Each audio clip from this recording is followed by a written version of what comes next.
আল্লামা ফখরুদ্দীন রাজি তিনি ব্যাখ্যা করেন, লা রাইবা আন্নাল হিকমাতা হিয়াল হুজ্জাহ। ইমামে রাজি বলেন, গভীর গবেষণার মাধ্যমে দেখা যায় এখানে হিকমত মানে কৌশল নয়, হিকমত মানে হুজ্জাত, দলিল, ডকুমেন্টস। অর্থাৎ দাওয়াত দিতে হবে দলিলের সাথে। কিসের সাথে? আর আমরা অর্থ করছি কৌশল, এর মানে পিঠ কিভাবে বাঁচানো যায়। কথা বলে আল্লাহ বলছেন হিকমার সাথে।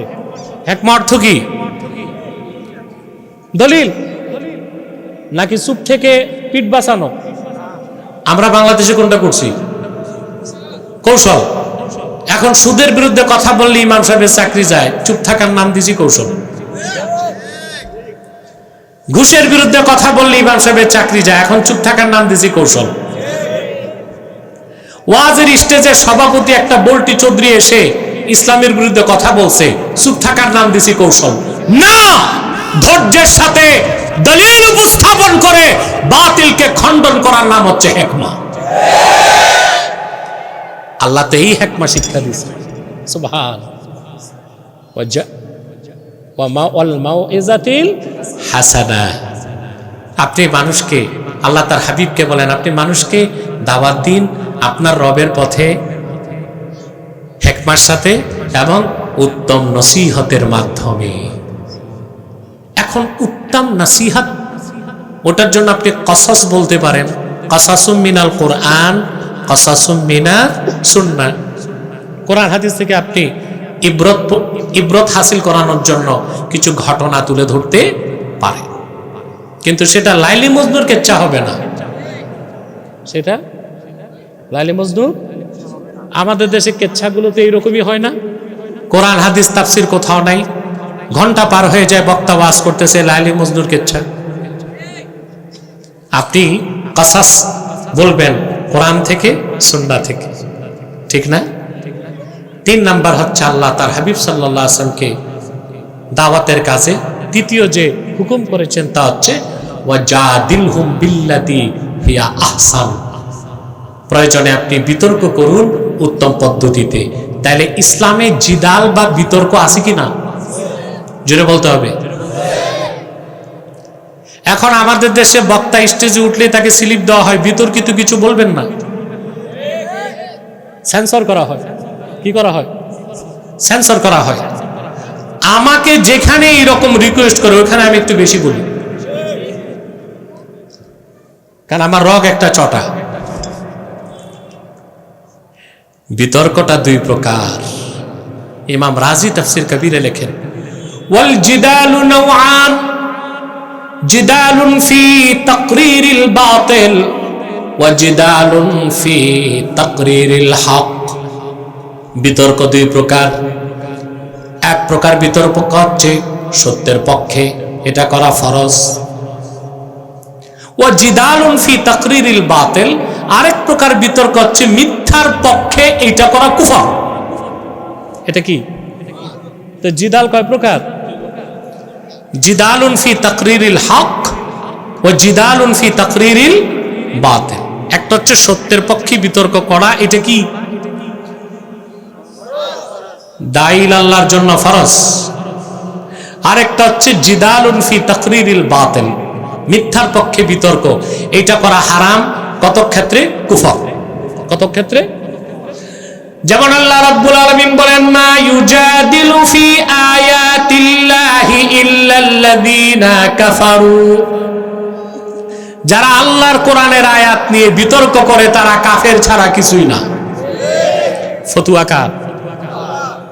তাহলে মিথ্যার পক্ষে বিতর্ক করা কি? কুফর, হারাম। আর সত্যের পক্ষে বিতর্ক করা ফরজ। সুবহানাল্লাহি বিহামদিহি। লক্ষাধিক পয়গম্বর আল্লাহর পক্ষ থেকে এসেছেন, প্রত্যেকেই কাফেরদের সাথে বিতর্ক করছেন, করে নাই? কথা বলেন। আল্লাহ দৃষ্টান্ত দিয়েছেন কোরআন কারিমে 25 জন পয়গম্বরের, যারা প্রত্যেকেই দাওয়াত দিয়েছেন, দাওয়াত দিতে যে বিতর্ক করতে হয়েছে। তাহলে বোঝা যায় সর্বাবস্থায় বিতর্কিত বিষয় বাদ দেওয়া যাবে না, সত্যের পক্ষে বিতর্ক করতে হবে।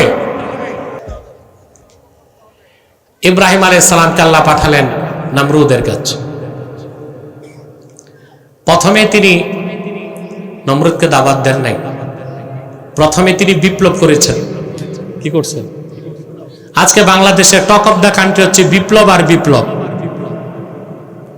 5 তারিখ আপনারা কি করছেন? আগস্টের 5 তারিখ, এটা বিপ্লব? এটা বিপ্লব ছিল না, এটা ছিল অভ্যুত্থান। কি ছিল? অভ্যুত্থান আর বিপ্লব এক হইতে। বিপ্লব তো সেটা যারা বিপ্লব করে দেশ তাদের কথায় চলে। বাংলাদেশে তা এখন হচ্ছে না, বরং অনেক জায়গায় বিপ্লবীরা মার খাচ্ছে। এটা বিপ্লব ছিল না অভ্যুত্থান ছিল? এই পৃথিবীতে বিপ্লব কিভাবে করতে হয় ইব্রাহিম আলাইহিস সালাম দেখাইছেন।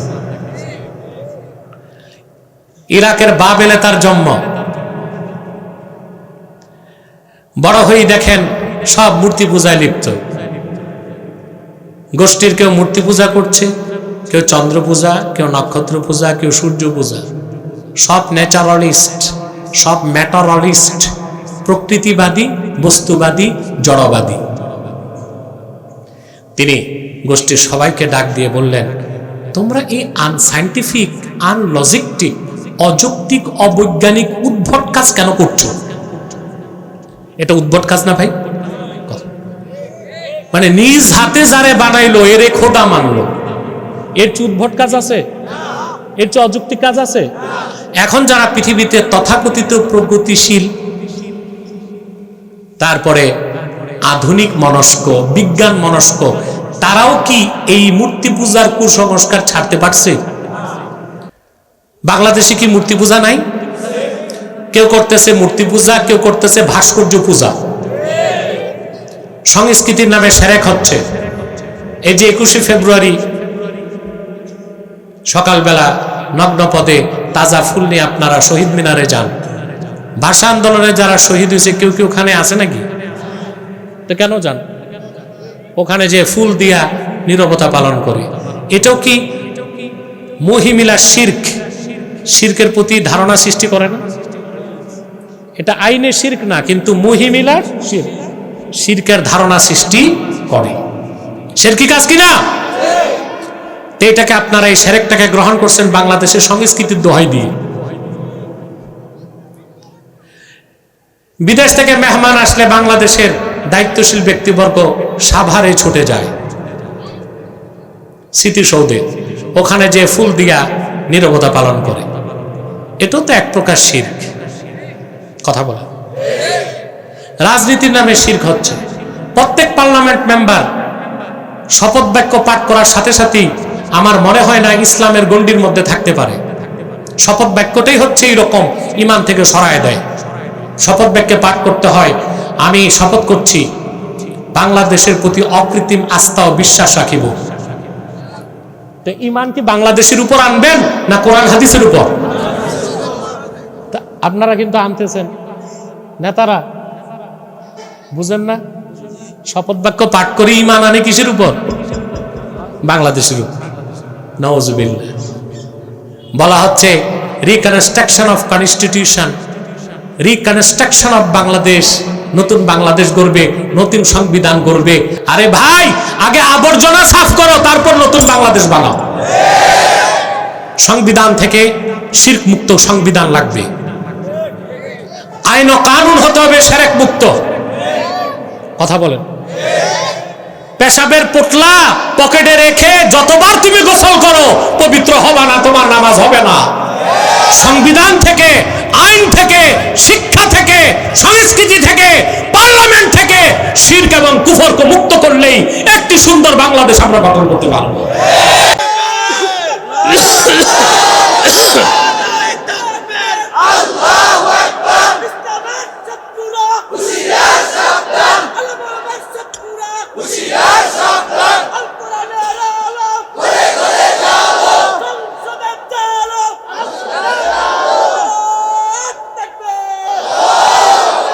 প্রিয় ভাইরা, কথা শুনতেছেন?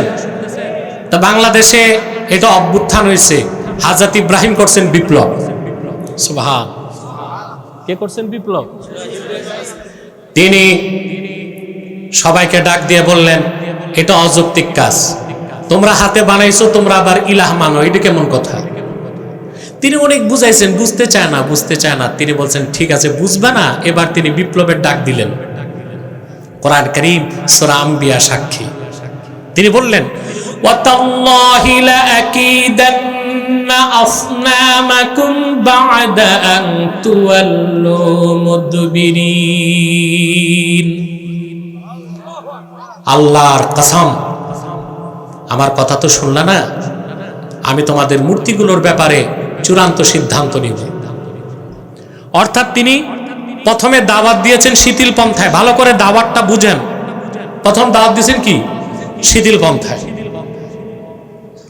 তারপর দাওয়াত দিলেন মধ্যপন্থায়, থ্রেট করছেন। তারপর চলে গেলেন পরের দিন চরম পন্থায়। কি করলেন? فَجَعَلَهُمْ جُذَاذًا إِلَّا كَبِيرًا لَهُمْ لَعَلَّهُمْ إِلَيْهِ يَرْجِعُونَ। শক্ত একটা কুঠার নিয়া মূর্তিগুলো ভেঙ্গে টুকরা টুকরা, জুদাদা, সবগুলো মূর্তিকে ভেঙ্গে চুরমার করে মাটির সাথে মিশিয়ে দিছে।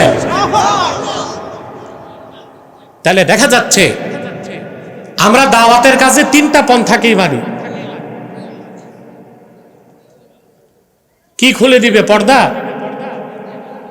খুলে দেন, পর্দা খুলে দেন, খুলে দেন পর্দা। আমার একটু ঠান্ডা লাগবে, যাক আমি একটু কষ্ট করি।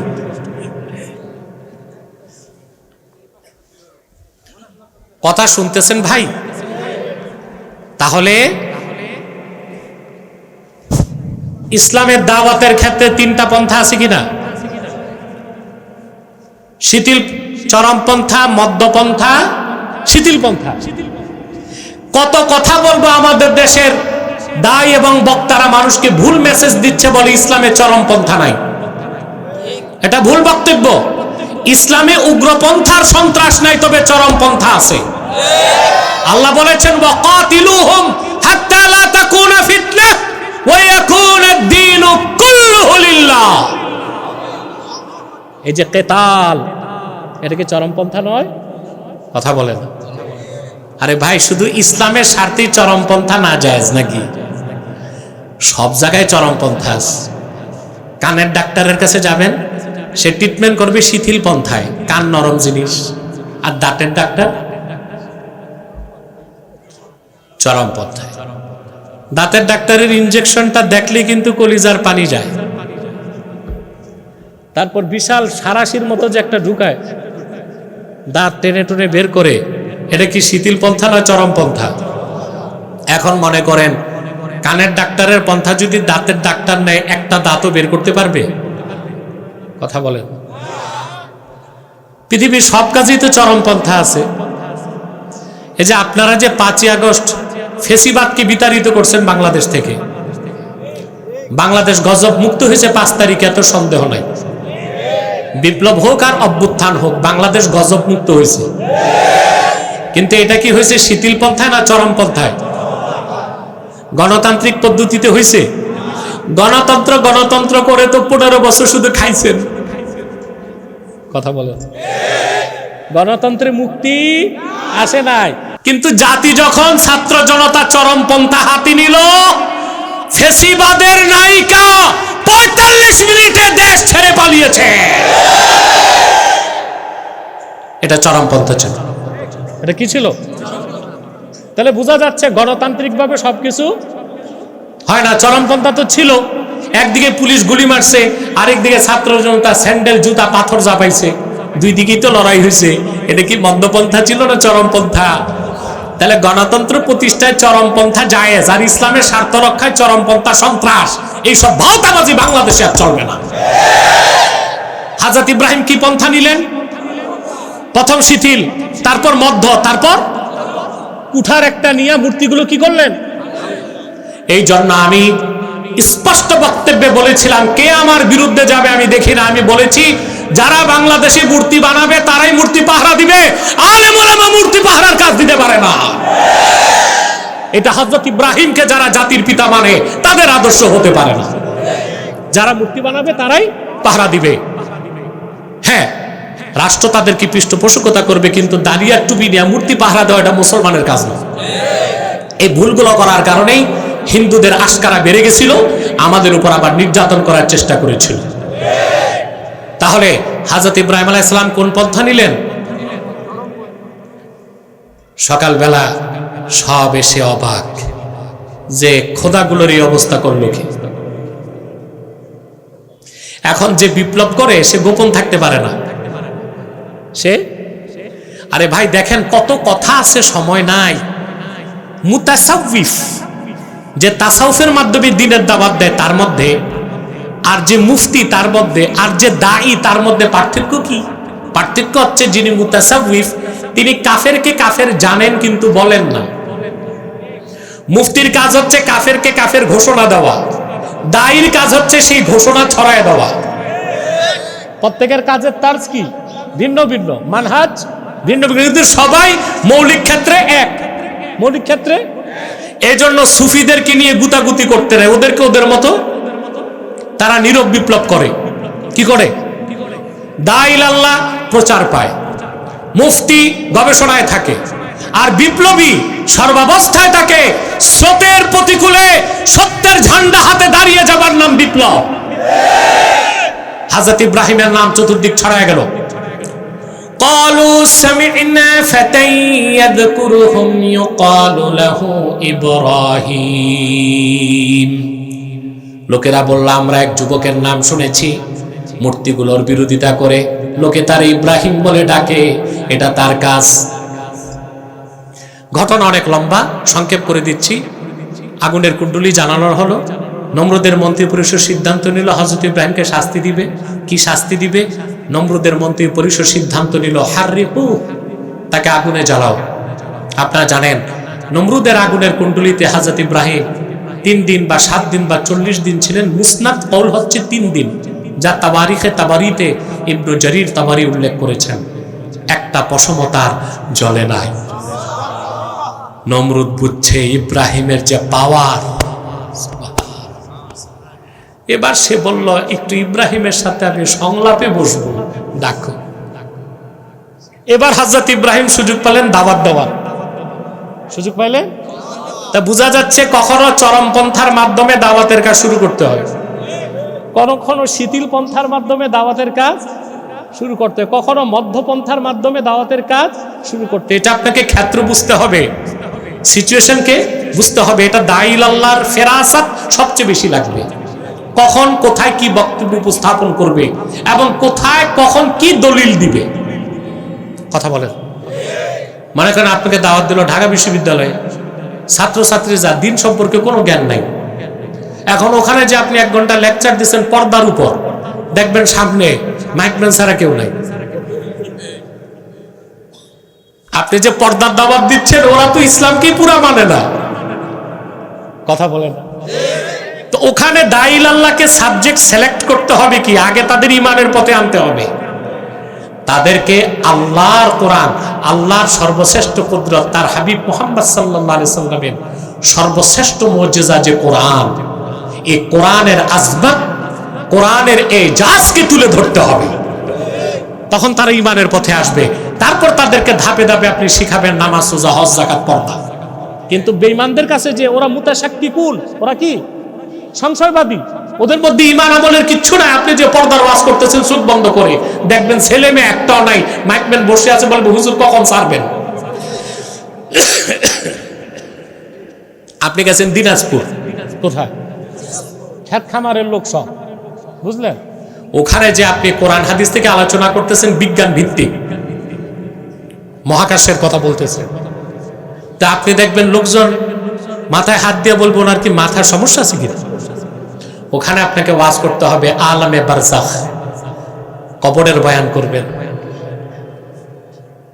ঈমানের আজমতকে তুলে ধরবেন, যেন লোকগুলো উসুক আলা দ্বীন, দ্বীনের উপর মজবুত হয়ে যায়, কাফের মুশরিক যেন তাদেরকে মুরতাদ বানাতে না পারে। এই যে সাবজেক্ট সিলেক্ট করা, কোথায় কোন পরিবেশে কোন সিচুয়েশনে কি বক্তব্য দিবেন, এটা দাঈল আল্লাহকে নির্ধারণ করতে হবে ফেরাসাতের মাধ্যমে। দাঈল আল্লাহ যেখানেই যাবেন আগে 2 ঘন্টা আগে যে এলাকার খোঁজ খবর নেবে, কি কি ফিতনা আছে, কি কি কি কি সমস্যা আছে, তার বক্তব্য ওই বিষয়গুলো হেকমার সাথে তুলে ধরতে হবে। হেকমা মানে পিঠ বাঁচায় নাকি, না দলিল? আর পিঠে যদি কিছু আসে তো সমস্যা কি? দাইল আল্লাহ হইলে ফুলের তোরাও আসবে, পাথরের বর্ষণও হবে, জেল জুলুমও হইতে পারে, গালিও খাইতে হইতে পারে। দাইল আল্লাহর চরিত্র হবে লা আখাফু ফিল্লাহি লাউমাতা লাইম, আমি আল্লাহর দ্বীনের পক্ষে কথা বলবো, নিন্দুকের নিন্দা, হিংসুকের হিংসা, অত্যাচারীর অত্যাচার আমাকে সত্য থেকে বিচ্যুত করতে পারবে না। এই কনসেপ্ট হৃদয়ে লালন করি দাইল আল্লাহকে ময়দানে কাজ করতে হবে। নমরুদ দেখছে যে না, লোকটাকে আগুনেও কিছু করা যায় নাই, বলে তার সাথে আমি একটু কথা বলবো। হযরত ইব্রাহিম গেলেন। দুনিয়ার সব স্বৈরাচারের এটাই চরিত্র, প্রথমে চায় কণ্ঠ রোধ করতে, তারপর নির্যাতন নিপীড়নের স্টিম রোলার চালায়, যখন দেখে কিছুতেই কিছু হয় না তখন বলে ডায়লগ হোক, সংলাপ। তো সংলাপে আগে বসলেই তো হইতো, কথা বলে। বাংলাদেশে দেখেন নাই, যখন দেখছে আর ক্ষমতা ঠিক না তখন বলছে ছাত্রদের ডাকো একটু বসি, বসার কাম। প্রথমে নির্যাতন হয়েছে, নিপীড়ন হয়েছে, ছাত্রদের মারছে। আহা, আয়না ঘরে নিয়ে মানুষকে যে কষ্ট দিচ্ছে, দুনিয়ার ইতিহাসে একটা নজির দেখাতে পারবেন? আয়না ঘরে মানুষকে যে নির্যাতন করা হয়েছে, Genghis Khan, Hulagu Khan, Ayub খানের মতো হিংস্র মানুষরাও মানুষকে ভাবে কষ্ট দেয় না। এত নির্যাতন নিপীড়ন হয়েছে। যখন দেখছে আর টিকে না ক্ষমতা, তখন বলছে ডাকো একটু বসি। এটা আগে বসো নাই কেন? এটাই স্বৈরাচারদের চরিত্র। আগে কণ্ঠরোধ করে, হামলা করে, মামলা দেয়, নির্যাতন করে, নিপীড়ন করে, দেখা দেয় আর সুযোগ নাই, তখন বলে একটু ডাকো বসি। এটা আগে স্বৈরাচারদেরও চরিত্র ছিল, এখনকার স্বৈরাচারদের চরিত্র। যদি বেঈমান হয়, যদি কি হয়? হযরত ইব্রাহিম গেলেন। নমরুদ বলল, ইব্রাহিম আপনি কিসের দাওয়াত দেন? বলে মহান আল্লাহর তাওহীদের দাওয়াত দেই। আপনার আল্লাহর পরিচয় কি? ক্বালা রাব্বিয়াল্লাযী ইউহয়ী ওয়া ইউমীত, আমার আল্লাহ আমার রব, তিনি জীবন দেন, তিনি মৃত্যু দেন। সুবহানাল্লাহ বলবেন। কুখ্যাত নমরুদ বলল, ক্বালা আনা উহয়ী ওয়া উমীত। নাউযুবিল্লাহ, আমিও জীবন দিতে পারি, মৃত্যু দিতে পারি। ইমামে বাগাবী তাফসির বাগাবীতে উল্লেখ করেন, জেল সুপারকে নমরুদ বলল, দুইজন আসামি আনা হয়েছে। জল্লাদকে বলল, একজনকে কতল করো। কতল করা হলো। আছে কয়জন? নমরুদ বলল, তুমি বাড়ি যাও। বলল, দেখলেন ইব্রাহিম, একজনকে মৃত্যু দিলাম, একজনকে জীবন দিলাম। হযরত ইব্রাহিম দেখলেন এটা তো আস্ত গোবর গণেশ, এটা জীবন দেওয়া কি মৃত্যু দেওয়া কি তাই তো বুঝে না। 10টা তো বেজে গেছে আব্দুল হাকিম সাহেব। তো ওখানে হ্যাঁ, ওইটাও এলাকা, ওইটা আমাদের সংগঠনের নারায়ণগঞ্জ মহানগরের মাহফিল, এটা কাশীপুরে। ঠিক আছে, আমি 10 মিনিটে একটা পর্যায়ে যেয়ে মুনাজাত করে দিচ্ছি, পরে মাহফিল চলবে তো আলহামদুলিল্লাহ। ওই তাই আমি বেঁচে গেছি। অনেক দায়ী আছেন, আলোচক আছেন, তারা বক্তব্য রাখবেন ইনশাআল্লাহ। আচ্ছা আচ্ছা আচ্ছা, আল্লাহ কবুল করুক, আল্লাহ মঞ্জুর করুক। তো কথা শুনতেছেন? ইব্রাহিম আলাইহিস সালাম দেখছেন এটা তো আস্ত গোবর গণেশ, এটার মাথায় তো গোবর ছাড়া কিচ্ছু না। একটা কথা মনে রাখবেন, আমি বলি বাড়িতে যে ভাব সম্প্রসারণ করবেন, পারবেন? সকল পাগল কাফের নয়, কিন্তু সকল কাফেররাই পাগল, এটা বুঝেন নাই? সকল পাগল কাফের নয়, কিন্তু সকল কাফেররাই পাগল। কোন বেঈমান, কোন নাস্তিক যত ডিগ্রিধারী হোক, শিক্ষিত হোক, তার মাথায় যে আছে ঘিলু, ওটা গোবরের চেয়ে ভালো কিছু না। এই যে বাংলাদেশের বুদ্ধিজীবী যেগুলো আছে, দেশের কাজে আসে, এরা দলবাজি করে, যখন যে সরকার আসে তার পক্ষে টকশোতে বক্তব্য দেয়। বুদ্ধিজীবীদের কোনো চরিত্র নাই, বুদ্ধি বেচে বেচে খায়। আমি বলছিলাম সরকারকে, বুদ্ধিজীবীদের মাথায় তো টাক চুল নাই, এগুলোতে আপনারা ঘাস চাষ করুন, অন্তত গবাদি পশুগুলো খাইয়া বাঁচবে।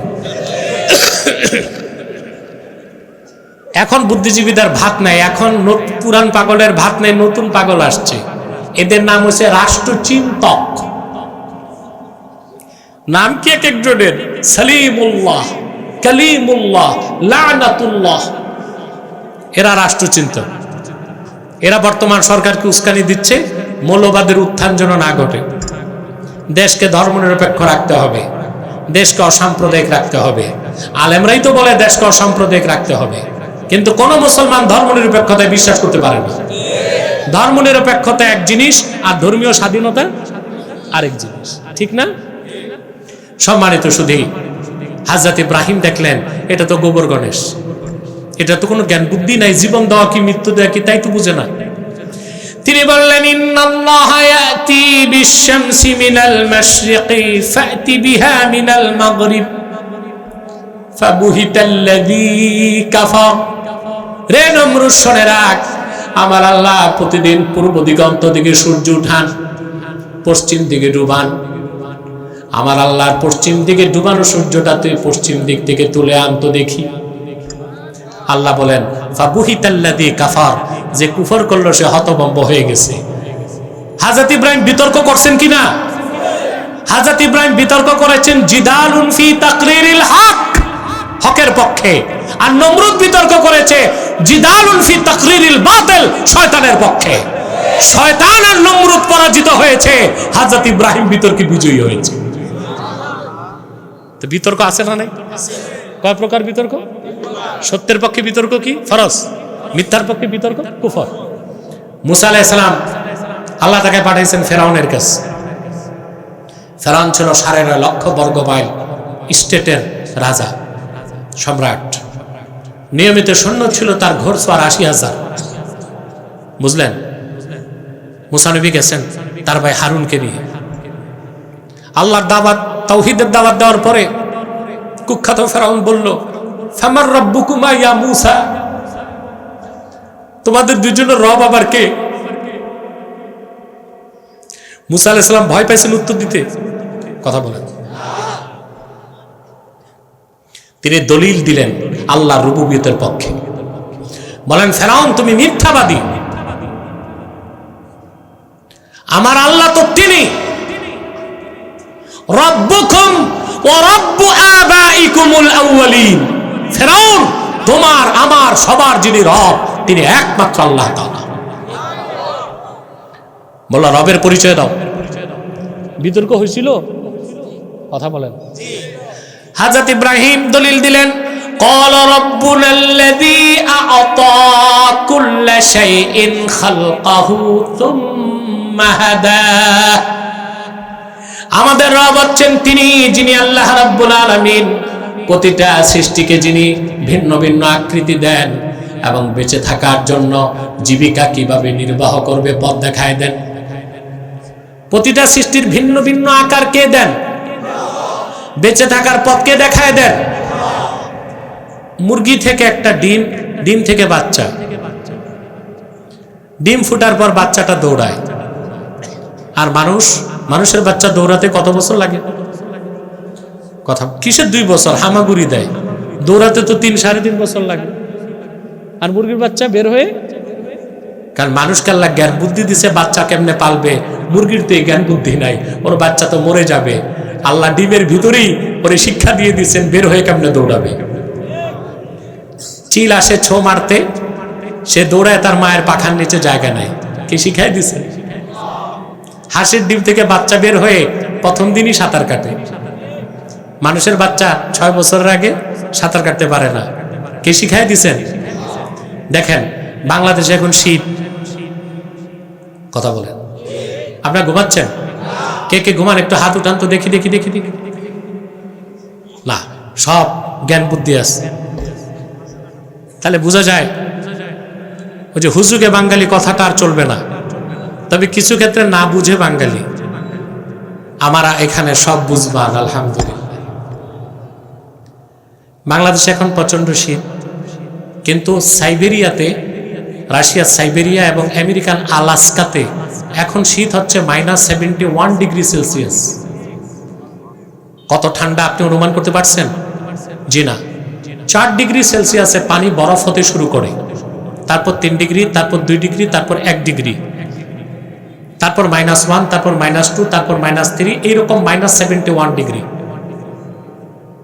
সাইবেরিয়াতে, আলাস্কাতে বড় বড় পাখিগুলো কি খাবে? ওরা 11,000 কিলোমিটার পথ পাড়ি দিয়ে বাংলাদেশে চলে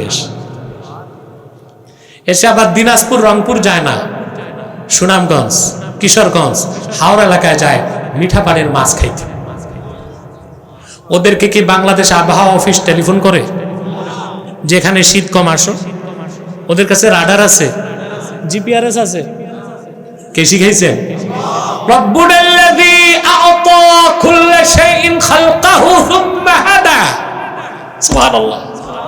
সব যুক্তি মুসা নবী তুলে ধরছেন, ফেরাউনের মাথাটা নত হয়ে গেছে। বিতর্কে জিতলেন কে?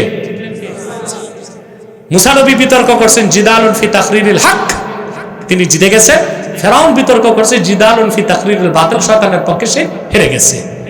তাহলে ভাইরা, আমরা দাঈল আল্লাহ, আমরা দাওয়াতের কাছে 3টা নীতি অনুসরণ করব। আল্লাহর হাবিব নবীজি মুহাম্মদ মুস্তাফা সাল্লাল্লাহু আলাইহি ওয়াসাল্লামকে আল্লাহ তাআলা ১৫০০ বছর আগে কোরআন কারীমে দাওয়াত দেবার ক্ষেত্রে 3টা নীতি দিয়েছেন, হিকমা, মাওয়াইজায়ে হাসানা, জিদাল। আমরা আল্লাহর হাবিবের উম্মত হিসেবে ১৫০০ বছর পরে এই নীতির অনুসরণের যদি দাওয়াত দেই, অবশ্যই আমরা সফল হব, বিজয় আমাদের আসবে।